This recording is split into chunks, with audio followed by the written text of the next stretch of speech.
Rodrigo, estamos aqui no teu ateliê para falar um pouco sobre o projeto Whispering Mirrors que desenvolvemos para as carpintarias de São Lázaro, em Lisboa, em 2021 e depois 2 anos a seguir para a Igreja da Companhia, em Santiago de Compostela. É curioso voltarmos ao ateliê, o teu espaço de trabalho, o sítio onde todos estes projetos foram desenvolvidos, de onde partiram, onde muitas vezes nos reunimos para falar e projetá-los. É curioso também estarmos acompanhados por uma máquina que está a produzir neste momento uma obra, dentro desta tua prática de escultura, com intervenção, com um trabalho sobre a inteligência artificial, criação de objetos, de esculturas, a modelação de imagem. Ao mesmo tempo temos uma obra que está praticamente concluída, que parte de todas estas relações, uma obra que constitui o núcleo do teu novo trabalho. E antes de passarmos por aí, eu gostava que começássemos a falar um pouco daquilo que nos traz aqui, desta exposição, Whispering Mirrors, e do projeto inicial, aquilo que fomos desenvolvendo, tu enquanto artista, eu enquanto curador, para as carpintarias de São Lázaro. De alguma forma, este projeto parte do teu vídeo Ariane, e gostava que me falasses um bocadinho sobre ele e depois passarmos para a forma como a Ariane aparece dentro da exposição e como essas relações são depois desenvolvidas para outros campos e para outras projeções. O meu trabalho da Ariane posso assim resumir que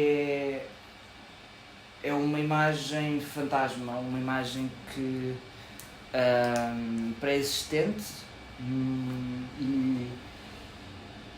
mas que não é vista ao mesmo tempo. É uma imagem invisível que é um bocado reflexo também do consumismo e do mercado de compra e venda de imagens que estão presentes nos bancos de imagens online, do próprio comércio e consumo dessas imagens,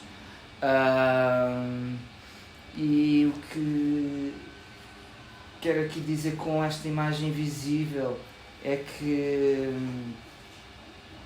hoje em dia o consumo de imagens frenético que existe online, mesmo no real, no espaço físico, no espaço de consumo do dia a dia, são imagens que têm um propósito de venda, de consumir bens. Porque esta Ariane, desculpa interromper-te, esta Ariane, apesar de ter sido tu a nomeá-la, não é? Dar-lhe um nome, é uma imagem que, embora fantasmática, nesse sentido que tu estás a dizer, de existir no espaço comum e de nos aparecer quase de forma... enfim, já podemos falar do movimento de consciência e inconsciência que se constitui com esta imagem, mas ela é uma imagem que parte de um corpo real, não é? É a imagem que parte de um corpo real, é de uma modelo real, em que o trabalho dela é fotografar o mundo inteiro, pelo mundo, a imagem dela e vender esses direitos de imagem. Ao fim e ao cabo, todas as imagens que ela vende deixam de pertencer, passam a pertencer a um banco de imagens que tem o propósito de vender essas imagens para marcas e para outros tipos de produtos. E o que a meu ver é curioso aqui é que, por alguma razão, a imagem desta modelo, que chama-se Aria Shari, é uma mistura entre o ocidental com o asiático, as feições dela, e por alguma razão a imagem dela acabou por ser uma das mais procuradas nesses bancos de imagens. Então o que acontece é que quando se apercebe de que imagem é que estamos a falar, de que imagem que é, no dia a dia passamos a cruzar-nos com essa imagem que antes era-nos desconhecida. Então há também uma certa estranheza, um estranhamento ao ver essa imagem, ao nos cruzarmos com essa imagem em estabelecimentos. A mesma imagem dela, por exemplo, a comer um hambúrguer está associado tanto a uma marca de fast food como a outra marca de fast food e que o intuito, por sua vez, é competirem-se umas com os outros, mas acabam por ter um estranhamento, porque toda essa imagem de venda, de consumo, de consumismo, é toda igual por si só. Pois esse estranhamento acaba quase por se constituir, não diria a partir da própria estranheza que a imagem tem, mas dessa tomada de consciência de, ok, reconhecemos que esta imagem existe e que o teu trabalho, de alguma forma, isso é quase uma tomada de uma consciencialização de que esta imagem existe e existe em vários sítios, e é quase mostrar o próprio fantasma que existe, não é? E vamos reconhecendo, não é? Este fantasma vai aparecendo em vários sítios, vai cruzando com as nossas vivências de formas muito variadas. Mas há aqui uma relação que se calhar é interessante trazer para aqui, pode fazer também a ponte para o projeto das carpintarias, que é esta relação entre corpo e carne, não é? A Ariane, embora partindo, quase que podemos falar em dois corpos distintos, não é? O corpo desta modelo, este corpo físico, esta pessoa que existe neste momento em qualquer parte do mundo, existe numa espécie de esfera de realidade estável, não é? E depois este outro corpo, que é um corpo feito de imagens muitas vezes elas próprias modificadas, não é? Há uma modificação a partir destas próprias imagens que esta modelo insere dentro desta matriz, dentro deste banco de imagens. Há quase que dois corpos ou mais, se calhar, cada imagem, cada sítio onde a cara da Ariane volta a aparecer, é um novo corpo, não é associado a uma espécie de subjetividade que pode ser ou vendável ou, enfim, desejável, não é? Nestas múltiplas marcas, nestes múltiplos sítios onde ela nos aparece. Isso parece-me ser interessante e fazer aqui algumas relações, se calhar, com o teu trabalho, esta relação entre corpo e imagem atual, não é? No sentido físico e virtual, no sentido tanto no sentido digital como no sentido de qualquer coisa que se emancipa de uma esfera terrestre ou real e existe numa outra realidade, uma realidade fabricada por máquinas, uma realidade fabricada por outras entidades que não só as humanas, não é? Sim, são dentro de um todo há diferentes esferas, digamos assim. E nessas esferas eu vejo um bocado esta deambulação de consumo de imagem também, que contamina os corpos físicos, ou mesmo ideias, porque aqui quando se fala de consumo de imagens associado, no caso da Ariane, a um produto ou a algo, são quase um reflexo, quase entre aspas, ideológico, ou de algo de ter uma certa lógica para proliferar ou para alastrar ao máximo possível dessas imagens que se multiplicam. E a relação que trago, no caso da escultura, elas próprias nascem dessa contaminação, dessa proliferação, dessa multiplicação de imagens digitais e não digitais, mas hoje em dia mais digitais, porque... É o que acontece na exposição Whispering Mirrors, não é? É o que acontece, sim, de certo modo embora na exposição Whispering Mirrors há um deambular e uma procura em tentar perceber de onde vêm realmente essas imagens. Essas imagens já estão despropriadas ou desapropriadas, aliás, da verdadeira origem. Estão sempre a multiplicar-se ali e quase habitam, criam um espaço de habitação desses corpos escultóricos. Fala-me um bocadinho do processo como de construção das imagens, mas também de construção dos corpos escultóricos, que, enfim, a exposição Whispering Mirrors era bastante complexa no sentido do que habitava, não é? O espaço. A Ariane entrava, e podemos falar dela um bocadinho mais à frente, mas entrava como uma espécie de folha de sal a outra, Há também umas relações com mitologia, com o Conto de Borges, que nós podemos falar um bocadinho mais à frente. Mas essa relação entre corpo ou carne, no sentido do que é material, e corpo no sentido do que é virtual, mas também na forma como tu constróis esses movimentos de vai-vai, não é? Estes Whispering Mirrors são, na verdade, movimentos especulativos, no sentido de espelhamentos múltiplos e de espectros que habitam ali, não é? As imagens que estão Sim. aí para dentro dos corpos escultóricos que libertam imagens em espectros, em reflexos. Como é que tu fizeste esses movimentos? O que é que está na base da tua produção escultórica e na tua produção dentro deste trabalho de criação de imagens? Há um termo do Lacan que se chama mirror stage, que o que é dito é uma análise sobre o comportamento, o desenvolvimento do comportamento de uma criança, que aprende-se a reconhecer a sua imagem à frente de um espelho. Aprende a reconhecer o seu reflexo, aprende a reconhecer, ter uma consciência do eu, e o Lacan diz que isto desenvolve-se logo desde quando somos pequenos, à frente dos reflexos. Começamos a ver o que é que circunda à nossa volta e no nosso entorno, e a criarmos a identificarmos o nosso universo como aqueles objetos que nos circundam, como as nossas feições, o nosso próprio comportamento ocorre sempre à frente desses reflexos, ou de um espelho, digamos.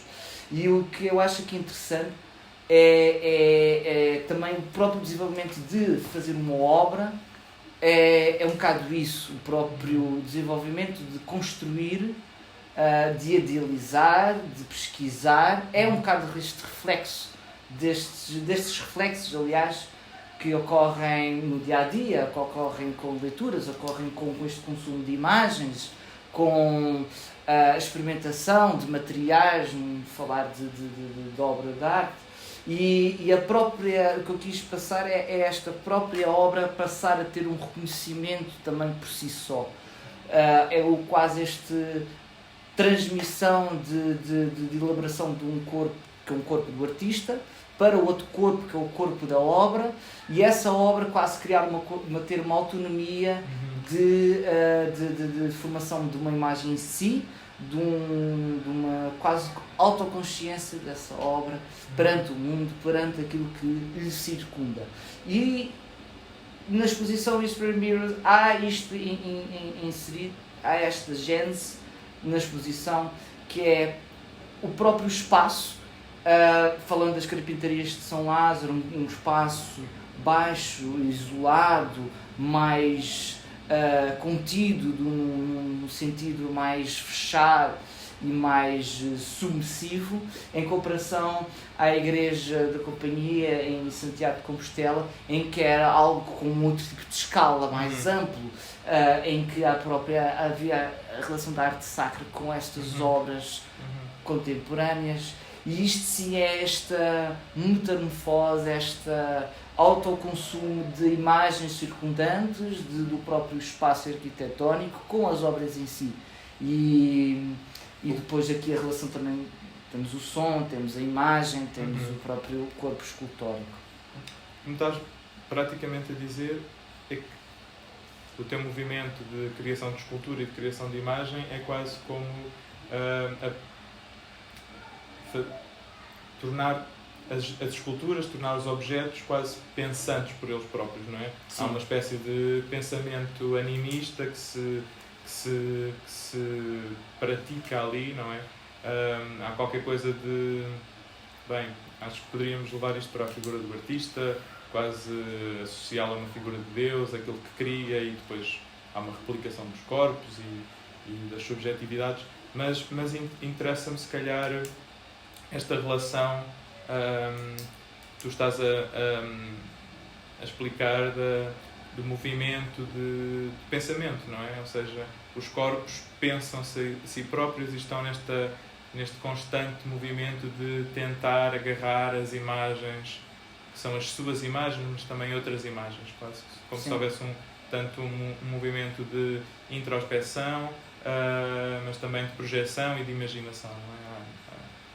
Quase captar o movimento do real, e estavas a falar desta transformação, desta transmutação, captar o movimento do real, todo o seu movimento tumultuoso, e aplicá-lo dentro desta exposição. E isto faz-me partir agora para, na verdade, para o que estávamos a falar há bocado, a Ariane. A Ariane aparece nesta exposição com uma imagem que, de alguma forma, estando no início, foi colocada no início, nos sussurra um conto do Borges. Este conto, Os Animais dos Espelhos, fala-nos de uma relação mítica, ficcional também, em que numa espécie de plano primitivo ou primordial, as imagens dos espelhos e as imagens fora dos espelhos, ou seja, os humanos e tudo o que é exterior aos reflexos e os próprios reflexos, existiam numa espécie de comunhão horizontal, independente. E depois disto houve uma batalha, não é? O Borges conta isto num conto muito pequenino, mas de uma forma muito sucinta e eficaz, que há uma batalha entre estes dois mundos, estas duas esferas, e os humanos aprisionam os seres dos espelhos, que na verdade são quase, e tornam-nos seus reféns, não é? E daí todo o movimento especulativo ser encerrado dentro do espelho. Esta exposição parece que é exatamente o contrário, não é? É o quebrar do espelho, é libertar outra vez todos esses reflexos, todas essas imagens, de dentro do seu dentro de um universo aprisionado, e isto faz-me partir para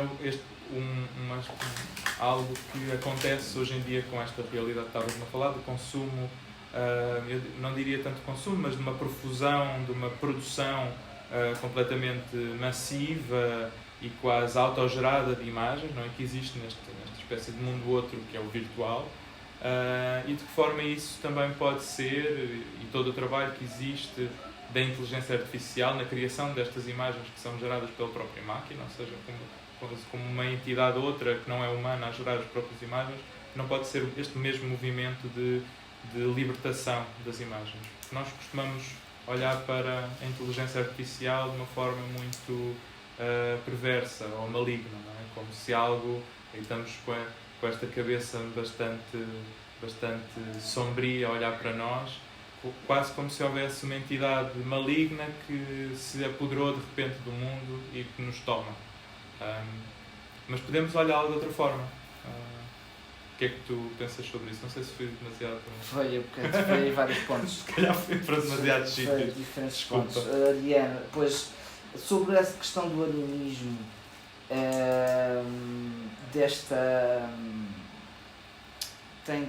tem os próprios objetos em si, das esculturas, o processo de construção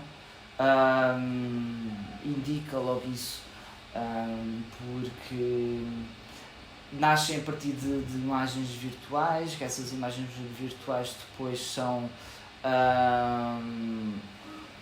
desvinculadas da sua origem para depois originar uma escultura, depois ou mesmo a elaboração do áudio também segue o mesmo princípio, ou mesmo a formação das próprias imagens de vídeo projetadas, o mesmo princípio.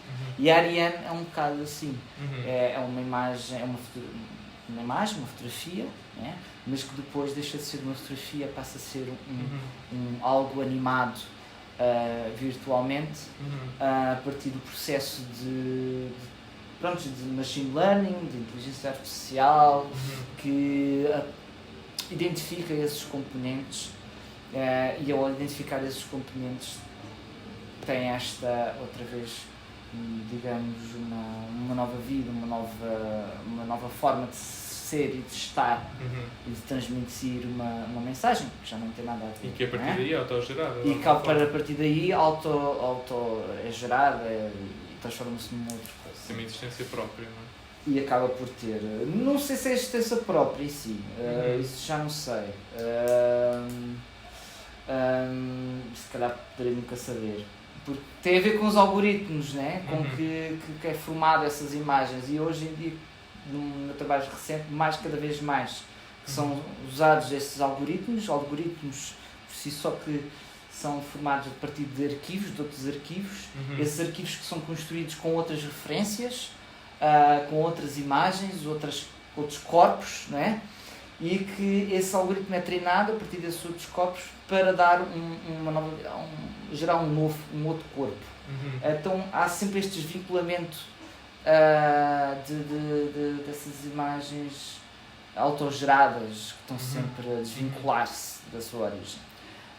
E ao fim e ao cabo não se sabe, uma das incertezas é realmente este alimentar a máquina esses algoritmos, criando novas coisas, ou mesmo inserindo numa escala macroeconómica ou microeconómica, se realmente a máquina já está por si só a ter uma apropriação e a reconhecer realmente como as coisas são. E aqui é engraçado porque depois voltamos atrás à questão do espelho, né? Deste reconhecimento, mas que não se sabe ainda que ponto é que já está desta máquina, se já reconhece o mundo ou não. Claro. Se já autopensa. É quase como se o espelho estivesse a ver a si próprio, não é? Está a entrar ali num loop frenético. Sim, é quase uma caixa de Pandora que não se sabe. E isso é um bocado daquilo que eu tenho feito com estes novos corpos escultóricos, com essas novas imagens dos corpos escultóricos. Vamos pegar nessa ideia da caixa de Pandora, porque isto vai pegar naquilo que eu te estava a tentar perguntar há pouco e desculpa ter sido tão, nem diria complexo, mas confuso, nesta relação da libertação das imagens através das inteligências artificiais e dos processos maquínicos das suas produções, e de que forma é que tu olhas para isto tudo, não é? E reconheces tanto um valor produtivo, benéfico, quanto um valor negativo, enfim. Acho que é muito limitador se olharmos para este mundo virtual de uma forma simplesmente catastrofista, ou maligna, ou perversa, não é? Claro, e tu já trabalhaste sobre estas relações, da forma como a tecnologia e este mundo virtual que se levanta sobre nós nos aprisiona, nos controla e nos modifica. Mas o teu trabalho também revela esse outro lado, não é? De que forma é que as coisas se libertam em fluxos quase que são fluxos emancipatórios dos próprios corpos, das próprias carnes, das próprias subjetividades e da forma como nós nos relacionamos com isso, não é? Acho que o teu trabalho existe, ou pode existir nestes dois polos, de encarar e a forma como tu crias objetos e crias imagens é muito olhar para este sítio fértil da criação de imagens através de agentes outros que não são os humanos, neste caso a máquina, não é? A máquina enquanto aparelho geral. Mas queria que me falasse um bocadinho sobre isso, desta forma mal, bem, não é? É quase uma relação manicaísta. O que é que achas destas? Estou a lançar coisas. Mas o mal bem, tu já referes-te ao quê? Da produção ou das coisas como são, que estão a acontecer? Das coisas que estão a acontecer e da forma como nós, humanos ou a humanidade, as encaramos, não é? Acho que o teu trabalho tem esses dois polos bem acentuados. Tanto uma forma de olharmos para a coisa de uma forma benéfica, ou seja, em que é que as imagens podem ser quebradas, o espelho de Borges pode ser completamente estilhaçado e libertar através das imagens, e elas têm estas existências próprias, e existimos novamente numa espécie de comunhão horizontal, ou se tudo isto, na verdade, é quase olhar para este mundo virtual e não ver que, na verdade, a perversidade que ele nos introduz é muito maior do que os benefícios que nos traz. Sim. Isso é e onde é que fica o humano em tudo isto, não é? E onde é que fica o humano em tudo isto, não é? O humano está sempre presente, porque ao fim e ao cabo, quando se fala destas forma das coisas como estão a ocorrer hoje em dia, quando se fala em inteligência artificial ou quando se fala de aprendizagem de máquina, nós já estamos a viver isso já há algum tempo. Mesmo modelos matemáticos associados à bolsa, para previsão, meteorologia em si, o próprio sistema de navegação de GPS, em que nos dá a previsão de que ali será um melhor caminho do que o outro, e cada vez mais estamos a ser guiados por estas previsões ou pré-previsões de um futuro que ao fim e ao cabo não se sabe o quão certo é, se realmente é certo ou é errado. E isso acontece com as imagens que nos chegam, com a forma de consumir conteúdos por via online, e hoje em dia, já mesmo no tempo real, que é dar sempre uma previsão expectável de que, ao fim e ao cabo, nós é aquilo que assumimos como aquilo como verdadeiro, que realmente é aquilo que queremos. Não é?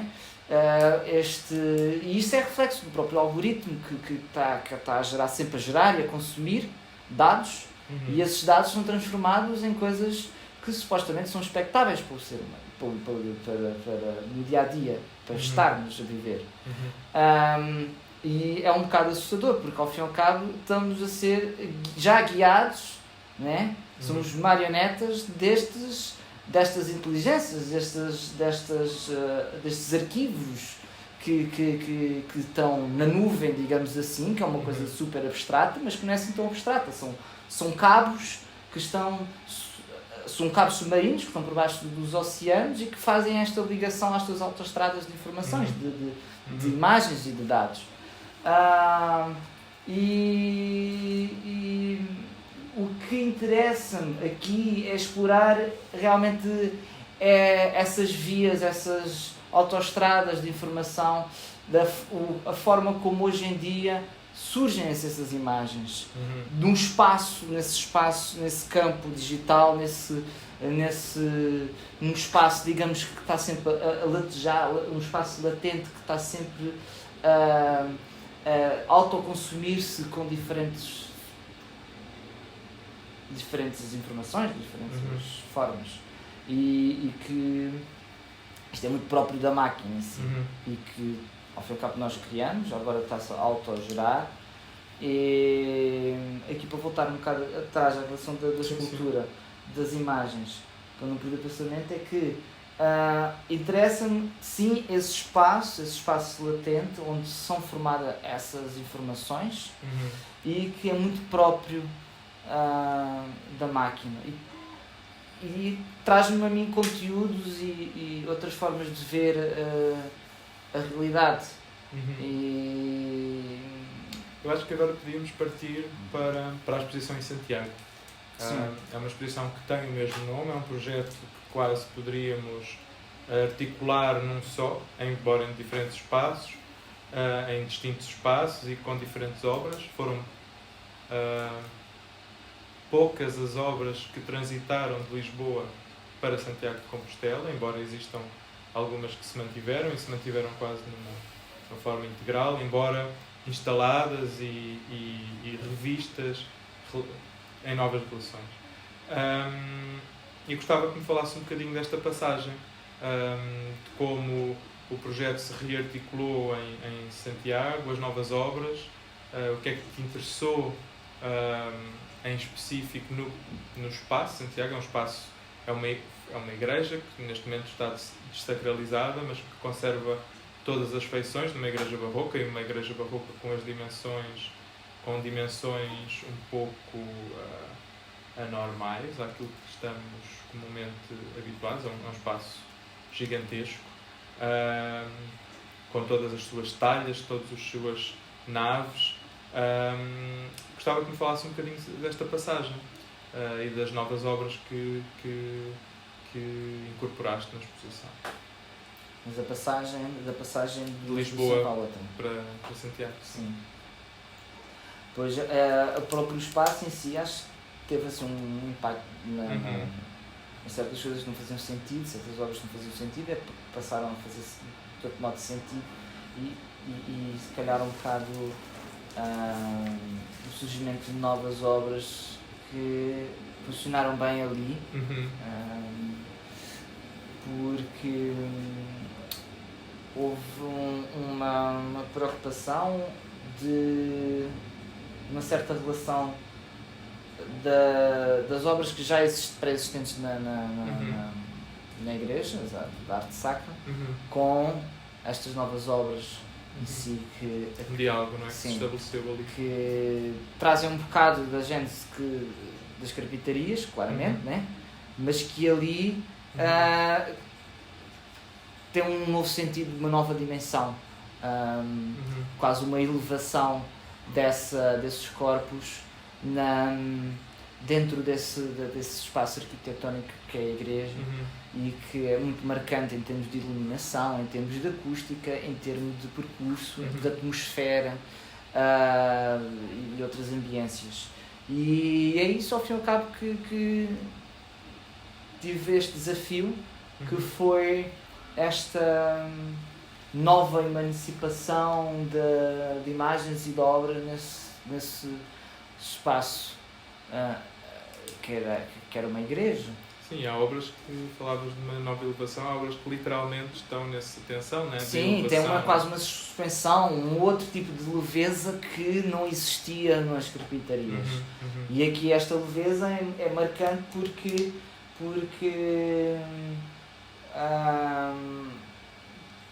quis preencher o máximo possível o corpo, o espaço interior e o corpo exterior da própria nave, da igreja. E aqui muito dado também pelo componente sonora.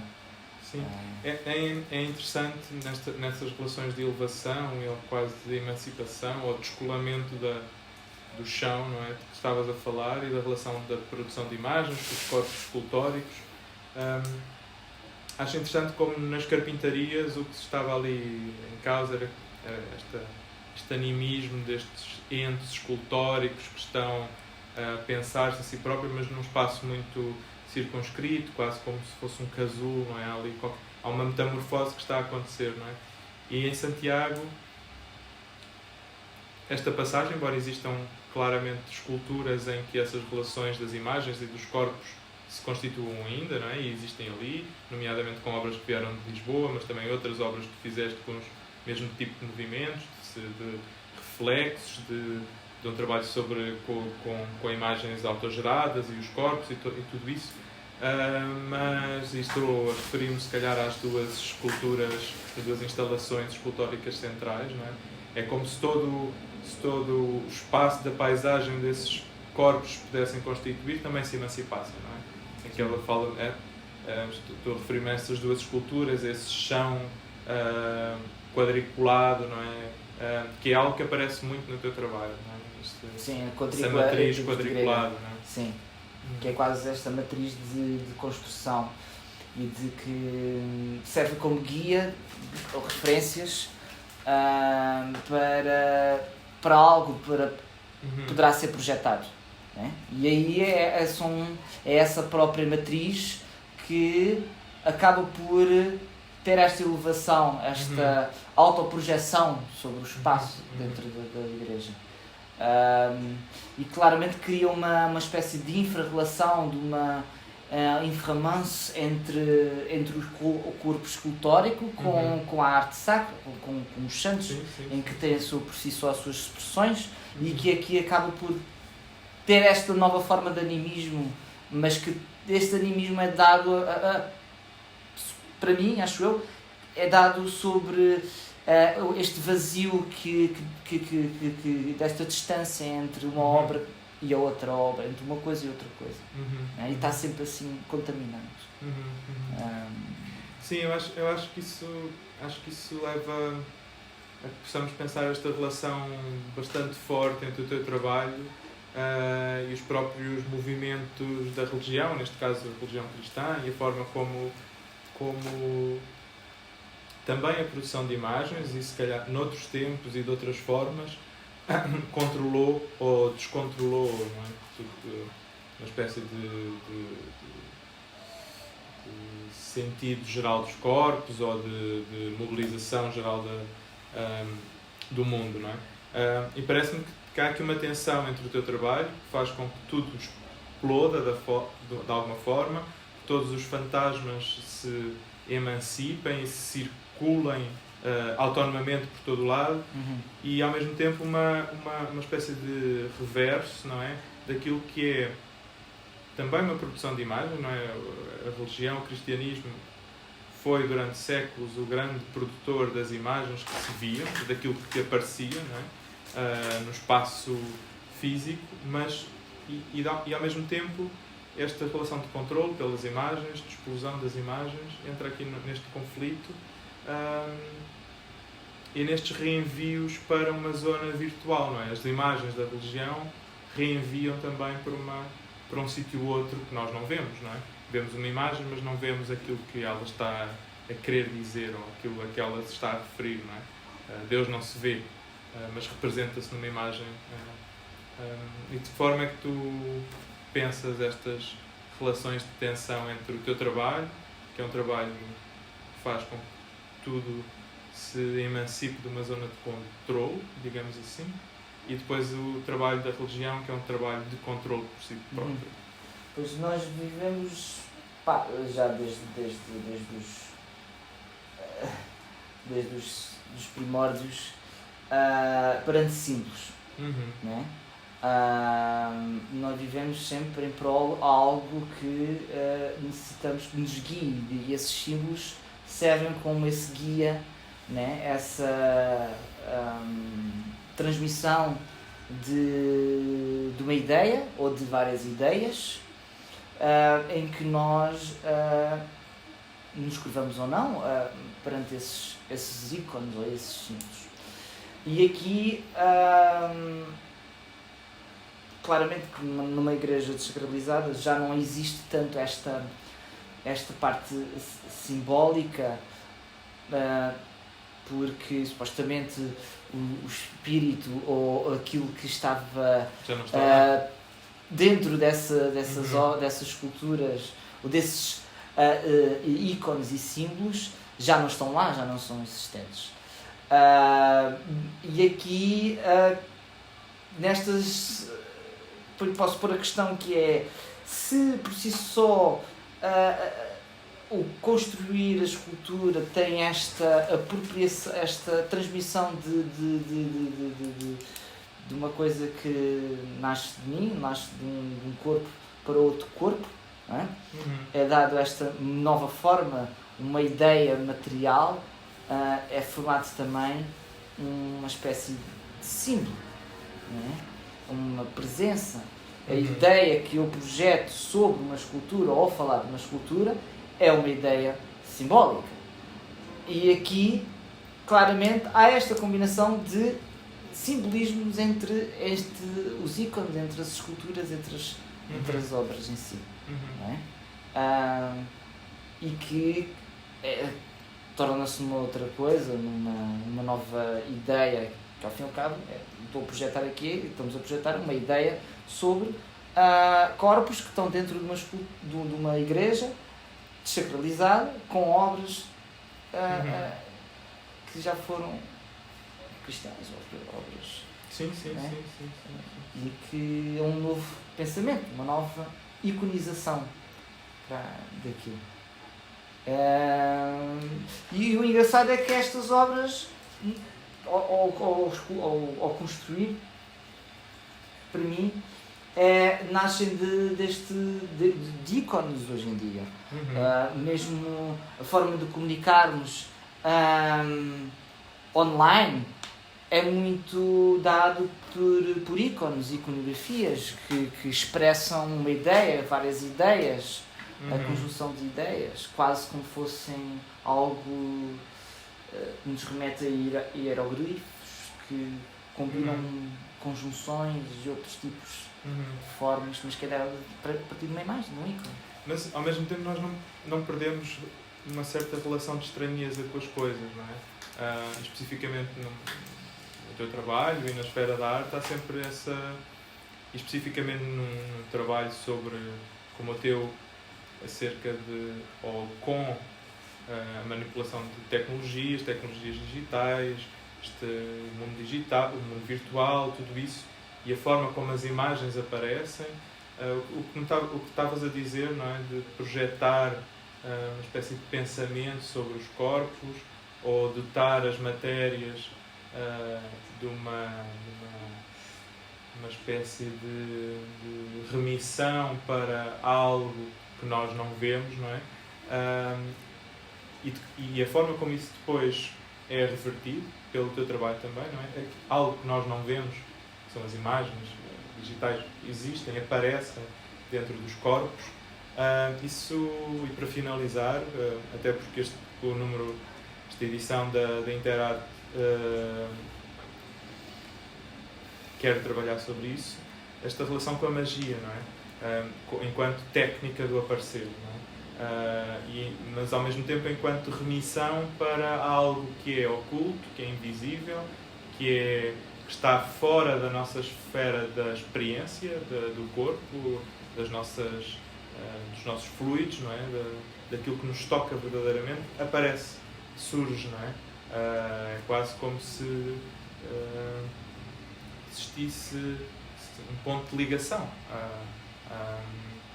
E nesse sentido, se calhar o teu trabalho tanto liga-se a um pensamento mágico na forma como as imagens aparecem e na forma como as imagens elas próprias vivem nos corpos escultóricos e nos outros corpos e nos nossos corpos também. E com estes movimentos mágicos, estes movimentos de religião, há uma espécie de movimento de magia também na religião cristã, não é? A forma sim, como as coisas entram numa espécie de conexão que é meio estranha, não é? Sim. Queres falar um bocadinho sobre isso? Sim. Há sempre uma espécie de... Pronto, quando se fala de magia, ao fim e ao cabo é quase um deslumbramento, não é? Que acaba-se por ter por algo que nos é não completamente conhecido, não é? E aqui eu no trabalho e que encaramos como sobrenatural, quase. E que encaramos como sobrenatural, sim, claramente. E isso está muito presente na religião, como por outra via muito presente nos princípios de magia, de fazer magia. E a mim acho curioso sempre este distanciamento entre conhecimento e não conhecimento, que estão sempre em choque um com o outro, e nesse choque criam quase uma espécie de partículas, que nessas partículas aí sim está este deslumbre, quase alienação perante algo, perante um espetáculo, perante uma certa atmosfera que é sublime, perante algo psicótico que nos entra nos ouvidos, ou de imagens que nos entra e contamina-nos e nos influencia. E dentro do subconsciente algo que também está sempre a latejar, e algo quase um chamamento de outras imagens que nós não sabemos ao fim e ao cabo de onde é que vieram, mas que nesse inconsciente estão a despoltar novas sensações quase mágicas que tentamos descobrir e temos a curiosidade, porque ao fim e ao cabo a magia, o que é o mais deslumbrante da magia é a curiosidade e o querer saber mais, o querer sempre avançar com as coisas para tentar perceber como as coisas são feitas, como é que as coisas são existentes e já são pré-existentes. E é coisas que ainda não nos são conhecidas e que queremos conhecer. Nesse sentido, achas que o teu trabalho tem esse toque mágico ou existe dentro de uma espécie de movimento mágico? Há uma componente sinestésica em algumas obras. E nessa sinestesia poderá ou não se disputar essa componente de magia. Mas isso é algo que serão sempre os outros a ver. Eu até perguntava mais no sentido da própria produção de imagens e na forma como elas depois se autorreplicam neste quase movimento de desconhecido, não é? A magia lida com estes movimentos de remissão para o oculto, para aquilo que não conhecemos, para aquilo que é irracional, irracional porque nós não controlamos, não é? Nesse sentido. E nestes horizontes, não é? Parece-me que o teu trabalho lida com esses mecanismos, não é? De as imagens aparecem e não se sabem bem como, às vezes nem tu sabes bem como, porque elas estão inseridas no próprio sistema de autogeração e de pensamento próprio desses próprios sistemas de geração de imagens e da sua produção. Era nesse sentido que te perguntava se achas que o teu trabalho é mágico e se achas que a tecnologia sempre teve isso, não é? Essa ligação mágica. A tecnologia permite criar magia. E é mágica ela própria? Se a tecnologia é mágica? Sim. Se a tecnologia é mágica, acho que não, porque a tecnologia é uma ferramenta, são ferramentas tecnológicas que são criadas por nós que nos permite depois satisfazer algo. Nesse caso, tornar algo mágico ou não. Enfim, porque eu vejo a magia como algo mais num topo, mais acima, algo que engloba uma espécie de atmosfera. Não é? Enquanto a tecnologia é algo mais palpável, que nós estamos sempre a alimentar e essa alimentação está sempre a evoluir a tecnologia. Não é?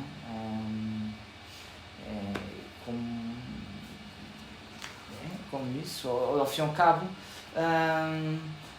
uma caneta, não é? É uma componente tecnológica, uma tecnologia em que nós, ao termos uma escrita e ao lermos essa escrita, na escrita poderá ter essa magia, na leitura da escrita, aliás. É? Mas, entretanto, a tecnologia é a caneta que me permitiu ter a escrita. É? Sim, acho que podem ser aqui jogadas várias ideias de tecnologia, de técnica, de forma de produção de objetos. Ao fim e ao cabo, a tecnologia está ligada à técnica. Claro, sim. Mas até estava a pensar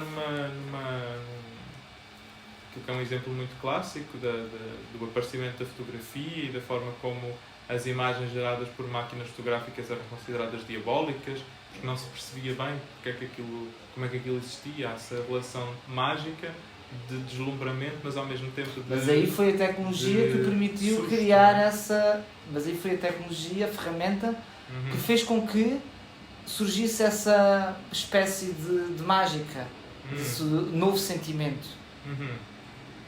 E aí, nesse sentimento, é que está o peso da magia, de algo que não é conhecido totalmente pelas pessoas, porque ou é uma novidade, ou é algo que as pessoas ficam deslumbradas por não realmente perceber essa tecnologia.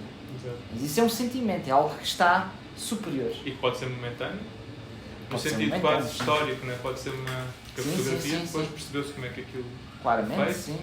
E essa magia quase desaparece, não é? Essa magia quase que desaparece. Hoje em dia as imagens geradas por inteligência artificial eu não vejo, não podemos considerar como fotografia, porque a fotografia é feita a partir de um determinado de uma determinada tecnologia, de uma lógica tecnológica, que não é associado às imagens geradas por AI. Porque as imagens por AI são geradas a partir deste espaço latente, deste espaço abstrato, desta abstração quase quântica, sim, e que a partir de prompts, a partir da palavra e da articulação de diferentes palavras que vão buscar referências de diferentes arquivos e que, por sua vez, nos surge uma imagem que não sabíamos que era existente. Isso não é uma relação mágica? Aí é que está, mas aí tu estavas a falar inicialmente que a fotografia em ti foi perdendo esta componente mágica. Mas o que eu quero dizer é que agora há novos tipos de formação de imagens em que não nos é totalmente, não percebemos totalmente ainda e que disputam este sentimento quase de uma suspensão ou de uma certa magia, se realmente é magia, mágica ou não, isso depois é outra questão que poderá no futuro saber. Ficamos por aqui então, ficamos com essa pergunta em suspenso e convidamos a que mais projetos teus possam existir e percebermos que têm essas ligações mágicas, essas relações de suspensão. Sim. Obrigado, Rodrigo.